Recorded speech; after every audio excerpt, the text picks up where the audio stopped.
প্ৰচুৰ পৰিমাণে vitamin C আৰু অন্যান্য এণ্টিঅক্সিডেণ্ট থকা বাবে শৰীৰৰ ৰোগ প্ৰতিৰোধ ক্ষমতা বৃদ্ধি কৰে আৰু বাৰ্ধক্য অহাত বাধা দিয়ে। ডায়েবেটিছ ৰোগীৰ বাবে উত্তম ঔষধ কাৰণ ই ব্লাড চুগাৰ নিয়ন্ত্ৰণ কৰে। নিতৌ আমলখি ৰস সেৱন কৰিলে সুফল পোৱা যায়। আপোনালোক সকলোকে মোৰ চেনেলটোলৈ পুনৰবাৰ স্বাগতম জনাইছোঁ।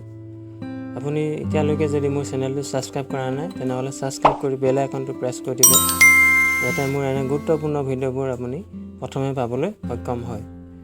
আপুনি ৰোগমুক্ত হৈ থাকিব বিচাৰিছে নেকি? যদি ৰোগমুক্ত হৈ থাকিব বিচাৰিছে তেনেহ'লে পুৱা খালী পেটত আমলখি ৰস খাওক।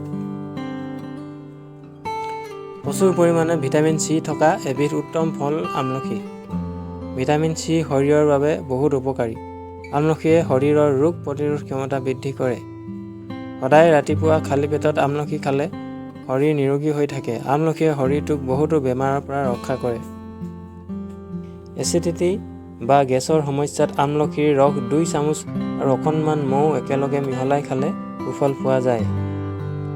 দাঁত, ছাল, চুলিৰ সুস্বাস্থ্যৰ বাবে আমলখি খুব উপকাৰী কাৰণ ইয়াত প্ৰচুৰ পৰিমাণে ভিটামিন চি আৰু কেলছিয়াম থাকে। কেঁচা আমলখি চোবাই খোৱাওক মাজে মাজে। কেঁচা আমলখি চোবাই খালে ইয়াৰ উপকাৰিতা অধিক পৰিমাণে পোৱা যায়। উফি, চুলি সৰা আদি সমস্যাত আমলখি খুবেই উপকাৰী।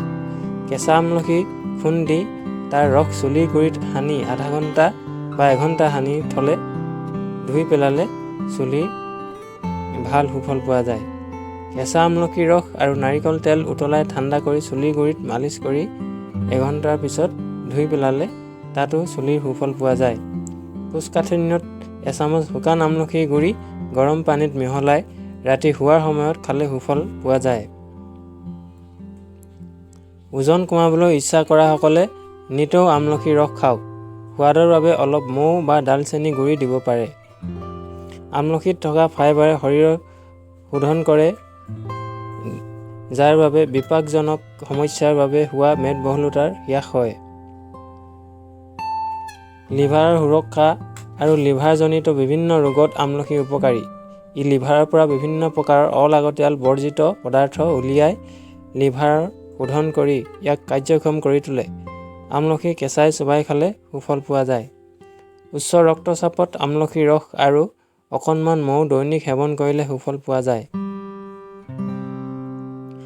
আমলখিৰ লগত গুড় সেৱন কৰিলে হৃদযন্ত্ৰৰ বহু ৰোগৰ বাবে উপকাৰী। কেঞ্চাৰ, চকুৰ বিভিন্ন ৰোগ, বিভিন্ন প্ৰকাৰ স্নায়ুজনিত ৰোগত আমলখি উপকাৰী।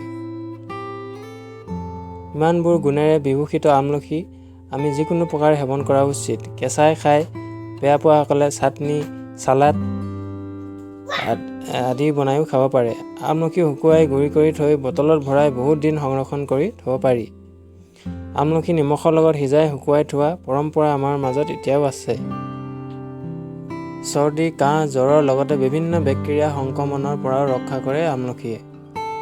কম বয়সৰ ল'ৰা-ছোৱালীৰ ক্ষেত্ৰত বা সময়তকৈ আগতেই চকুত ছানি পৰা ৰোগে দেখা দিলে এই ৰোগত আমলখি অতি উপকাৰী।